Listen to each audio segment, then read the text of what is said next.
आज के इस वीडियो में हम बात करेंगे कि अगर uniformly charged infinite plane sheet हो तो उसके दोनों तरफ इलेक्ट्रिक फील्ड कैसे बनता है। इससे पहले भी मैंने ये वीडियो बनाया है जो कि इस चैनल में अवेलेबल भी है, लेकिन उस वीडियो में थोड़ा कंफ्यूजन अराइज हुआ था क्योंकि हमारा जो आउटकम आया था, उस वीडियो में जो आउटकम आया था वो एनसीईआरटी के आउटकम से अलग आया था। यहां जो एनसीईआरटी में electric field is equal to sigma over 2 epsilon not आ रहा है, हमारे केस में वही आया था सिग्मा ओवर एप्सिलॉन नॉट। तो ये एक स्ट्राइकिंग डिफरेंस है, बहुत बड़ा डिफरेंस है। वो डिफरेंस क्यों आ रहा है ये इस वीडियो में पूरी तरह से क्लियर हो जाएगा। वो इसीलिए आ रहा है क्योंकि एनसीईआरटी में जिस तरह से सरफेस चार्ज डेंसिटी को कंसीडर किया है, हमने उससे थोड़ा अलग तरीके से उसे कंसीडर किया है। कॉन्सेप्चुअल डिफरेंस है एक वहां पर। साथ ही साथ उससे आगे बढ़ते हुए हम ये भी देख लेंगे कि जो हमारा अप्रोच है, जिसमें कि हम मानेंगे कि चार्ज जब दिया गया तो चार्ज इवनली दोनों तरफ इक्वली डिस्ट्रीब्यूट हो गया और एक सरफेस का, इधर वाले सरफेस का सरफेस चार्ज डेंसिटी सिग्मा है और दूसरे साइड का जो हमें दिख नहीं रहा, पीछे वाला साइड, वहां का भी सरफेस चार्ज डेंसिटी सिग्मा है। तो ये जो अप्रोच है ये कहां पर फायदेमंद होगा? जब हम बात करेंगे पैरेलल प्लेट कैपेसिटर का जो इलेक्ट्रिक फील्ड है, उसके अंदर जो यहां पर इलेक्ट्रिक फील्ड बनेगा, वहां पर देखिए इक्वेशन 33 ऑफ चैप्टर 1 इसे इंट्रोड्यूस किया गया, इसे यूज किया गया, जो कि यही वाला इक्वेशन है, ये वाला इक्वेशन है। तो इसे जो वहां पर अप्लाई किया गया एनसीईआरटी के तरीके से, इस इलेक्ट्रिक फील्ड के कॉन्सेप्ट को वहां अगर अप्लाई किया जाएगा तो उसका अप्रोच क्या है, एग्जैक्टली क्या है, जो कि वहां बताया नहीं गया, एग्जैक्टली पूरी तरीके से बताया नहीं गया, पर एग्जैक्ट अप्रोच क्या है ये भी हम समझ जाएंगे। और जब हमारे तरीके से उसे यहां पर अप्लाई करेंगे तो उसमें क्या डिफरेंस है, हम एक ही चीज को दो अलग अलग तरीके से देख सकते हैं। पैरेलल प्लेट कैपेसिटर के अंदर जो इलेक्ट्रिक फील्ड है उसी को हम दो अलग अलग अप्रोच से फाइंड आउट कर सकते हैं और उसका दो अलग अलग मीनिंग निकल के आता है, लेकिन फाइनल आउटकम सेम होगा एज ऑब्वियस। अब चलिए देखते हैं जो हमारा तरीका था वो क्या था। सबसे पहले हम पता लगाएंगे कि यूनिफॉर्मली चार्ज इनफाइनाइट शीट में जो इलेक्ट्रिक फील्ड बनेगा वो कैसा बनेगा दोनों तरफ। हमारा अजम्पशन क्या है, चार्ज हमने यहां पर कुछ दिया, कितना भी दिया वो मायने नहीं रखता, चार्ज हमने दिया जिसके कारण इसके दोनों सरफेसेस पे, इधर भी और पीछे वाले सरफेस पे भी जो चार्ज डेंसिटी बना, सरफेस चार्ज डेंसिटी, वो सिग्मा बना। आगे बढ़ते हैं और यहां से सबसे पहला जो सवाल आता है वो ये कि इनफाइनाइट प्लेन शीट से हम क्या समझते हैं। क्या सही में जो प्लेन शीट है वो इन्फिनिटली लॉन्ग है, इन्फिनिटली लार्ज है क्या? नहीं, ऐसी बात नहीं है। इससे पहले एक वीडियो में हमने डिटेल्स में बात किया है कि infinity, infinitely long charge wire और इन्फिनिटली लार्ज चार्ज शीट, यहां पर इनफाइनाइट का मतलब क्या है, ये एक कॉन्सेप्चुअल टर्म है, ये एक रिलेटिव टर्म है। अगर कोई शीट रहे और उसे हम चलिए ऐसे देख रहे हैं, हम सिर्फ इस साइड को अगर देखें, ये वाला साइड जो है, सिर्फ अगर इस साइड को देख पाए, ऐसा अगर सिचुएशन बनाते हैं, सिर्फ हम उसी साइड को देख रहे हैं, ये बिल्कुल हमारा अप्रोच जो है देखने का, हम कुछ यहां से देख रहे हैं और हम ऐसे देख रहे हैं। सो हमें सिर्फ इसका साइड दिखेगा। जब कोई पॉइंट इसके बहुत बहुत बहुत करीब रहता है, बहुत करीब, तो इसके लिए ये जो शीट है ये इन्फिनिटली लार्ज शीट बन जाएगा। जितना दूर हम जाते जाएंगे इसके लिए ये शीट उतना कम इनफाइनाइट शीट की तरह बिहेव करेगा। आप बहुत बहुत बहुत क्लोज आ जाए तो आपके लिए रिलेटिवली ये शीट जो है ये बहुत बहुत बड़ा अपीयर करेगा और इसका जो बिहेवियर होगा वो इनफाइनाइट शीट की तरह इसका बिहेवियर होगा। ऐसा लगेगा, ऐसा प्रतीत होगा कि ये इनफाइनाइटली लार्ज शीट है। यहां पर अगर मान ले हम इलेक्ट्रिक फील्ड को कंसीडर करते हैं, इस रीजन में इलेक्ट्रिक फील्ड लाइंस को, तो इलेक्ट्रिक फील्ड लाइंस हमें कैसे मिलते हैं? इलेक्ट्रिक फील्ड लाइंस हमें ऐसे मिलते हैं, मानो कि ये नॉर्मली आउटवर्ड्स हो इस सरफेस से, इस शीट के सरफेस से। ऐसा क्यों? अगर ये बेंड कर जाएगा, डेफिनेटली ये बेंड करेगा। जितना दूर आप जाते जाएंगे इस तरह से इलेक्ट्रिक फील्ड लाइन जितना दूर जाएगा ये बेंड करेगा, कुछ ऐसे, जितना दूर जाएगा ये बेंड करेगा ऐसे। लेकिन बहुत करीब अगर रीजन हो तो उसके लिए ऐसा दिखेगा, उसे ऐसा अपीयर होगा जैसे इलेक्ट्रिक फील्ड लाइंस ये बिल्कुल उस रीजन से नॉर्मली पास हुआ है। और इलेक्ट्रिक फील्ड लाइंस जो है एक सरफेस से, एक चार्ज्ड सरफेस से नॉर्मली आउटवर्ड्स निकलता है, क्योंकि ये जो सरफेस है ये एक इक्विपोटेंशियल सरफेस बनेगा, और इक्विपोटेंशियल सरफेस से जब इलेक्ट्रिक फील्ड लाइंस निकलता है, या फिर कहें जो इलेक्ट्रिक फील्ड बनता है वो इक्विपोटेंशियल सरफेस पे नॉर्मल बनता है। ये हमने इससे पहले देख लिया है, और ये इसी का आउटकम है कि जो इलेक्ट्रिक फील्ड होता है ये होता है ग्रेडियंट ऑफ इलेक्ट्रिक पोटेंशियल। सो इसी का आउटकम है, इसमें हमने काफी बात किया है। तो इसी के कारण ऐसा होता है कि इलेक्ट्रिक फील्ड जो है ये इक्विपोटेंशियल सरफेस पे नॉर्मल होता है। और जब भी हम किसी बॉडी पे चार्ज देते हैं तो चार्ज, स्टैटिक चार्ज की अगर बात करें तो स्टैटिक सिचुएशन में चार्ज रिसाइड कुछ इस तरह से करता है कि उसका जो सरफेस होता है, उसका जो आउटर बाउंड्री है उस बॉडी का, वो एक इक्विपोटेंशियल सरफेस बनता है। तो यहां इक्विपोटेंशियल सरफेस पे इलेक्ट्रिक फील्ड जो होगा नॉर्मल होगा, और डेफिनेटली ये बेंड करेगा, लेकिन काफी आगे जाके वो बेंड करेगा। इस तरह से वो बेंड करेगा, डेफिनेटली बेंड करना ही है उसे, लेकिन बहुत क्लोज अगर आप देखें तो आपको इलेक्ट्रिक फील्ड लाइंस जो है वो दिखेगा कि बिल्कुल पैरेलल है एक दूसरे के साथ। तो यहां से आगे बढ़ते हैं, अब देखते हैं इलेक्ट्रिक फील्ड जो है, इलेक्ट्रिक फील्ड लाइंस जो है वो नॉर्मली आउटवर्ड होंगे और बिल्कुल पैरेलल होगा, बिल्कुल एक दूसरे के साथ पैरेलल होगा। हम बात कर रहे हैं बहुत क्लोज रीजन की, कोई पॉइंट अगर बहुत क्लोज रहे इस शीट के। अब क्या है, हमने इसे कुछ चार्ज दिया, चलिए उसके कारण सरफेस चार्ज डेंसिटी इतना बना एक साइड में, दूसरे साइड में इतना बना। हमें क्या करना है, एक बहुत ही क्लोज पॉइंट P, वहां पर इलेक्ट्रिक फील्ड पता करना है। तो ये जो पॉइंट है ये है पॉइंट P, साथ ही साथ पीछे भी इलेक्ट्रिक फील्ड बनेगा क्योंकि इस साइड में भी चार्ज है। तो पीछे जो इलेक्ट्रिक फील्ड बनेगा वो भी हम पता लगाएंगे, तो Q पॉइंट में हम पता लगाएंगे कि वो इलेक्ट्रिक फील्ड कितना होगा। सो ये पॉइंट हो गया Q। हम क्या करेंगे, यहां पर गाउसियन थ्योरम अप्लाई करेंगे। कैसे, हम एक गाउसियन सरफेस कंसीडर कर लेंगे। ये P और Q पॉइंट्स जो है ये इस शीट के बहुत क्लोज है, ये ध्यान रखें। तो हमने ड्रॉ कर दिया एक गाउसियन सरफेस। सो गाउसियन सरफेस कुछ ऐसा, यहां से शुरू करते हैं, कुछ ऐसा,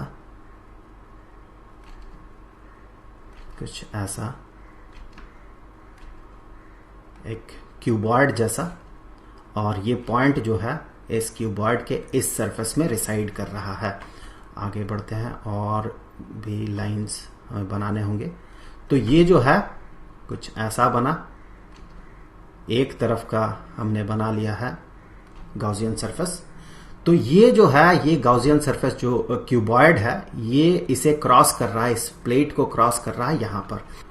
अब इसे हमें आगे भी बढ़ाना होगा क्योंकि Q पॉइंट में भी इलेक्ट्रिक फील्ड बनेगा, उसका भी जो इलेक्ट्रिक फील्ड इंटेंसिटी है उसे हमें पता लगाना है। तो इसे हमने पीछे की तरफ बढ़ा दिया, और इस तरह से Q पॉइंट जो है उसे हमने इस सरफेस में, क्यूबॉइड के इस सरफेस में रखा है।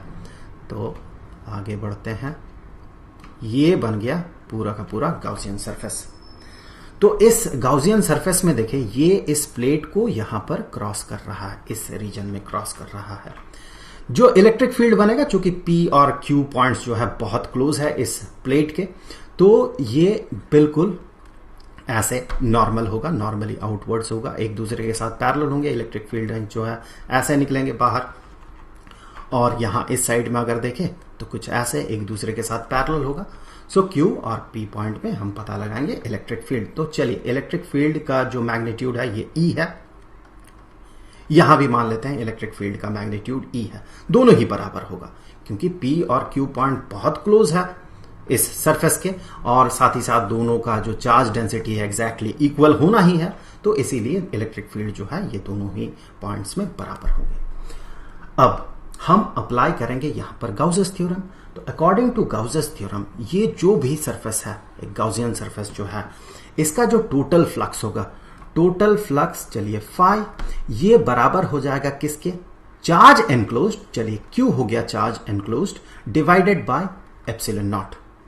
तो जो चार्ज है यहां पर, ये अंदर जो चार्ज है ये Q है, जो भी ये एनक्लोज करके रखा है। इस साइड में भी थोड़ा चार्ज होगा और पीछे के साइड में भी बाकी आधा चार्ज होगा। क्योंकि चार्ज यहां भी रिसाइड कर रहा है इस सरफेस में और पीछे के सरफेस में भी रिसाइड कर रहा है, दो सरफेसेस होंगे एक प्लेट के।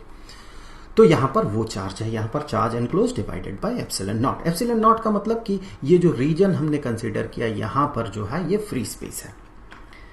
अब देखिए फ्लक्स जो होगा, टोटल फ्लक्स, इस पूरे गॉसियन सरफेस का टोटल फ्लक्स, तो टोटल फ्लक्स के लिए देखें यहां पर 6 सरफेसेस होंगे, क्यूबॉइड के 6 सरफेसेस। एक तो देखिए ये ऊपर वाला सरफेस, एक तो हमारे तरफ वाला सरफेस, एक तो ये नीचे वाला सरफेस, एक पीछे वाला जो सरफेस है वो, 4 सरफेसेस हो गए, और एक सरफेस होगा ये 5वां सरफेस और ये 6ठा surface, 6th surface. Electric field lines चूंकि नॉर्मली आउटवर्ड्स है और एक दूसरे के साथ पैरेलल है और P पॉइंट बहुत ही क्लोज है, Q पॉइंट भी बहुत ही क्लोज है, तो क्या ये इलेक्ट्रिक फील्ड लाइंस जो है ये इन सरफेसेस को, ऊपर वाले सरफेस को या नीचे वाले सरफेस को या हमारे तरफ वाले सरफेस को कैसे क्रॉस कर सकता है? नहीं, ये तो नॉर्मली आउटवर्ड होगा और एक दूसरे के साथ पैरेलल होगा क्योंकि P और Q बहुत क्लोज है। तो सिर्फ इलेक्ट्रिक फील्ड लाइंस जो क्रॉस करेंगे इस सरफेस को और इस सरफेस को करेंगे, बाकी सारे सरफेसेस के साथ वो पैरेलल होंगे। जब इलेक्ट्रिक फील्ड लाइंस क्रॉस ही नहीं करेगा इन सरफेसेस को, तो इन सरफेसेस में फ्लक्स जो होगा वो जीरो होगा। 4 सरफेसेस में फ्लक्स जीरो, सिर्फ फ्लक्स बनेगा इसमें इलेक्ट्रिक फ्लक्स और इसमें बनेगा इलेक्ट्रिक फ्लक्स। तो चलिए उन दोनों इलेक्ट्रिक फ्लक्सेस को हम नाम दे देते हैं φ1 और φ2। सो ये हो गया φ1 और ये हो गया φ2। जैसा कि हमने बात किया, इलेक्ट्रिक फील्ड का मैग्नीट्यूड दोनों ही जगह पे बराबर होगा क्योंकि P और Q बहुत क्लोज है, और साथ ही साथ ये दोनों फेसेस जो है उनका सरफेस एरिया भी बिल्कुल सेम है, तो इसीलिए φ1 और φ2 जो है ये एग्जैक्टली सेम होंगे। तो हम यहां से कह सकते हैं, चलिए इसे φt कर देते हैं, टोटल फ्लक्स। तो ये टोटल फ्लक्स किसके बराबर हो जाएगा? जैसे कि हमने बात किया, ये φ1 प्लस φ2 के बराबर हो जाएगा। बाकी सरफेसेस पे फ्लक्स तो जीरो होगा, तो ये जो कि टोटल फ्लक्स के बराबर है ये बराबर हो जाएगा Q divided by epsilon not, Q divided by epsilon not. अब देखिए ये Q है क्या? Q है चार्ज एनक्लोज्ड, यहां पर टोटल चार्ज जितना एनक्लोज किया गया। हमें पता है इस सरफेस का सरफेस चार्ज डेंसिटी सिग्मा है और पीछे वाले और एक सरफेस है जिसमें सरफेस चार्ज डेंसिटी सिग्मा है। तो ये जो एरिया है, ये वाला जितना ये काट के इसे क्रॉस किया है ये क्यूबॉइड, इसका एरिया चलिए हम मान लेते हैं ये है A। तो ऑब्वियस सी बात है यहां का जो एरिया होगा ये भी A होगा, क्यूबॉइड का ये फेस और इस फेस का तो एरिया सेम होगा और उतना ही एरिया होगा इसका भी, तो एरिया इस फेस का A हो गया और इस फेस का भी A हो गया। तो A एरिया अगर इसका होगा तो ये चार्ज कितना एनक्लोज करेगा? दोनों साइड में देखें, एक तो इधर और दूसरा जो पीछे की तरफ ये चार्ज एनक्लोज करेगा, दोनों तरफ चार्ज होगा ना। सो ये जो चार्ज एनक्लोज करेगा ये होगा sigma into A, charge density into area, और पीछे की तरफ जो चार्ज एनक्लोज करेगा वो भी होगा सिग्मा इंटू A। तो टोटल चार्ज जो हो गया ये बराबर हो जाएगा 2 इंटू सिग्मा इंटू A। यहीं पर स्ट्राइकिंग डिफरेंस शुरू होता है क्योंकि एनसीईआरटी में जो माना गया वो सरफेस चार्ज डेंसिटी सिर्फ सिग्मा कहा गया।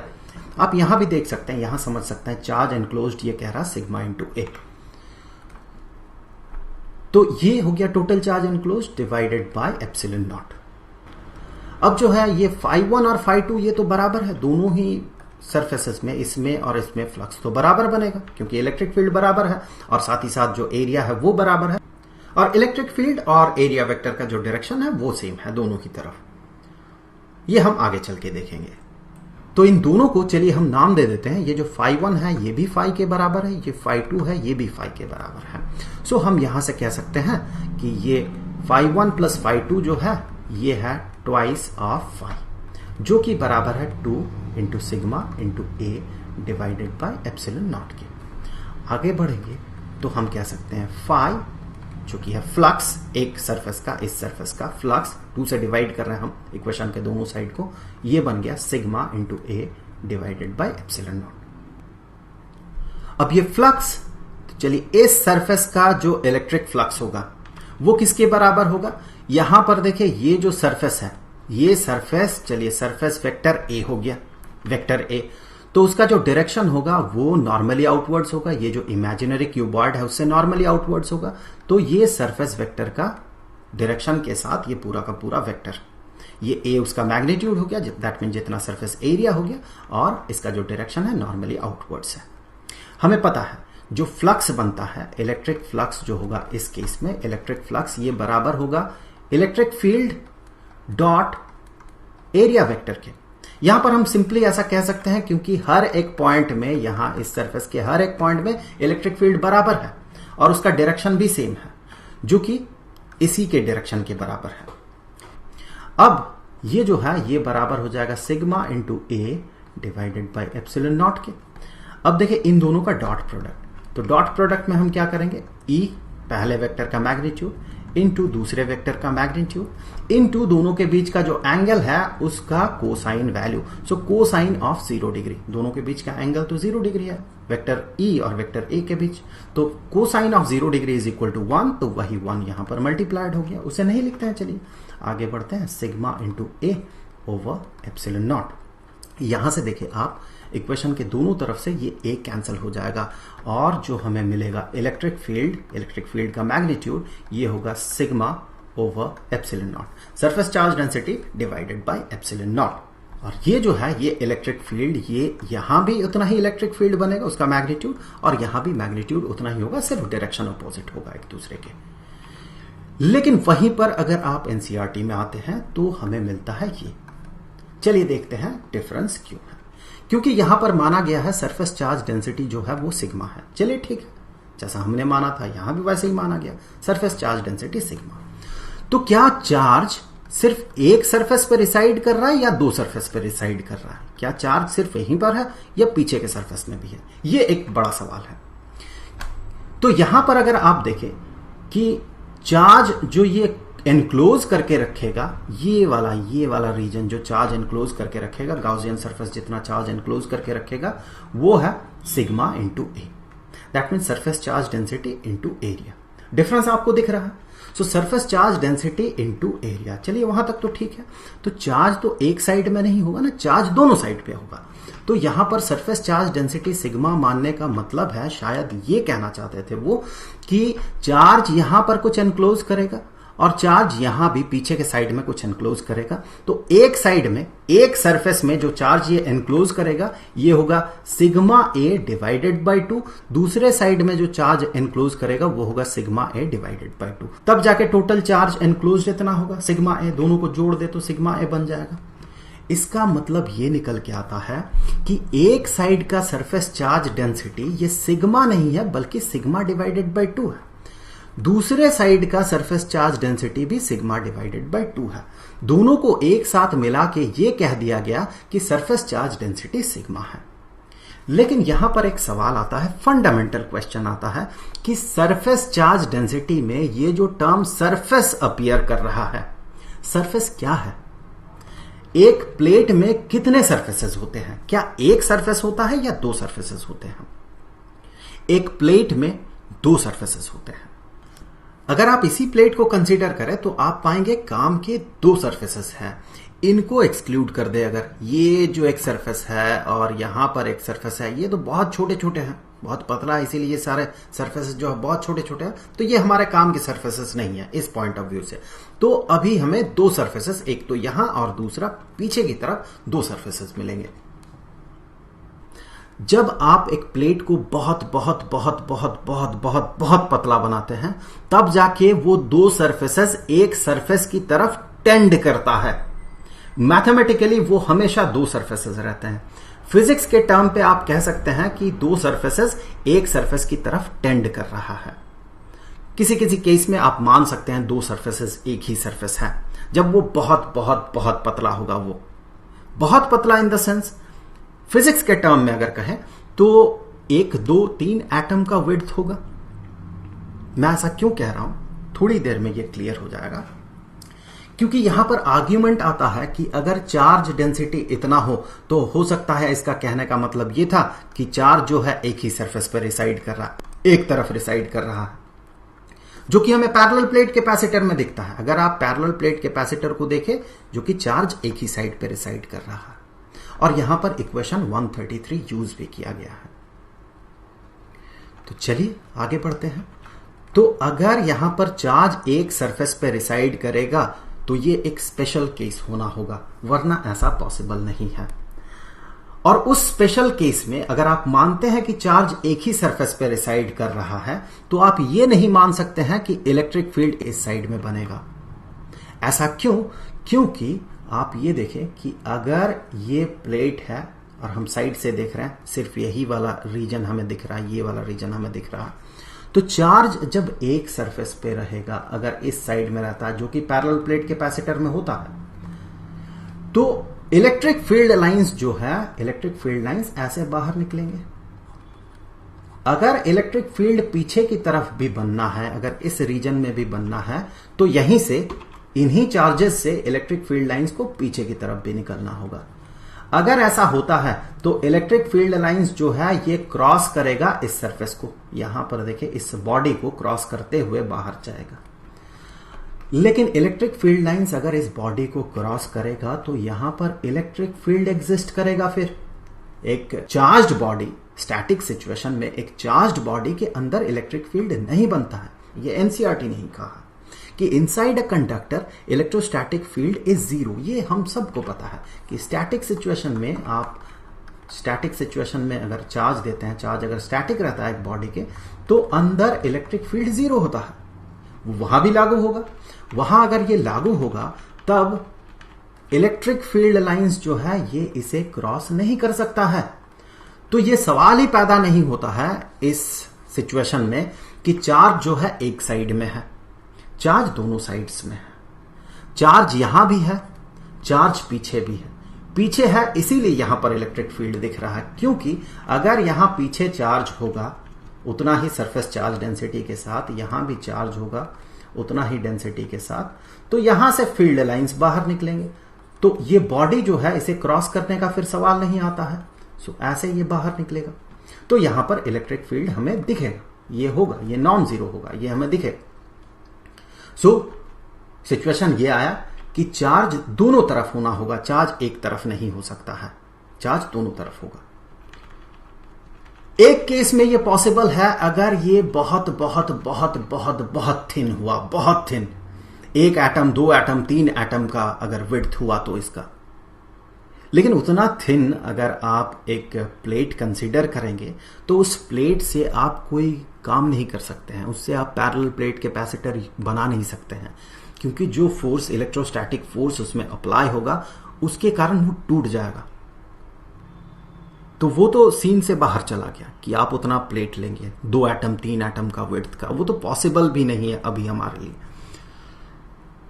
आप थिन से थिन प्लेट ले, पतला से पतला, चलिए 0.01 मिलीमीटर का ले, उसमें भी लाखों करोड़ों एटम्स रहेंगे। एक विड्थ को अगर कंसीडर करें तो उसके विड्थ को, अलोंग द विड्थ लाखों करोड़ों एटम्स रहेंगे। तो वहां ये सवाल ही पैदा नहीं होता है कि जो इलेक्ट्रिक फील्ड लाइंस है इस बॉडी को पेनेट्रेट करके बाहर निकलेगा, क्योंकि यहां इलेक्ट्रिक फील्ड को जीरो बनना है अंदर। तो ये पहला मुद्दा जो है वो ये है कि चार्ज दोनों तरफ रहेगा। जब चार्ज दोनों तरफ रहेगा तो आप ये कैसे कह सकते हैं सरफेस चार्ज डेंसिटी सिग्मा, इतना कह के आप छोड़ नहीं सकते हैं ना। आपको कहना होगा इस सरफेस में surface charge density sigma divided by 2 है, दूसरे सरफेस में surface charge density sigma divided by 2 है। और दूसरा, जब इसे यूज किया जाएगा यहां पर पैरेलल प्लेट कैपेसिटर के केस में, जहां पर 133 इक्वेशन 133 यूज किया जाएगा, तब हम देखेंगे कि एक तरफ चार्ज है जिसका सरफेस चार्ज डेंसिटी सिग्मा है, सिग्मा डिवाइडेड बाय 2 नहीं है, सिग्मा है सरफेस चार्ज डेंसिटी। तो यहां पर हम देखेंगे कि ये वाला जो अप्रोच है, हमारा जो अप्रोच है, ये जो फाइनल एक्सप्रेशन बाहर निकल के आ रहा है, इस एक्सप्रेशन को कितना इजीली हम यहां पर अप्लाई कर पाएंगे। क्योंकि हमारे केस में यहां पर अगर इधर चार्ज नहीं रहता तो सिंपली यहां पर इलेक्ट्रिक फील्ड नहीं रहता, तो यहां का जो इलेक्ट्रिक फील्ड होता इतना होता। तो उसके लिए हमारा अप्रोच डायरेक्ट अप्रोच होता। हम कहते हैं हमने एक गॉसियन सरफेस लिया, इलेक्ट्रिक फील्ड हमें कितना दिखा यहां पर, sigma divided by epsilon not, sigma divided by epsilon not. यहां पर इलेक्ट्रिक फील्ड कितना दिखा, 0, क्योंकि उधर चार्ज है ही नहीं।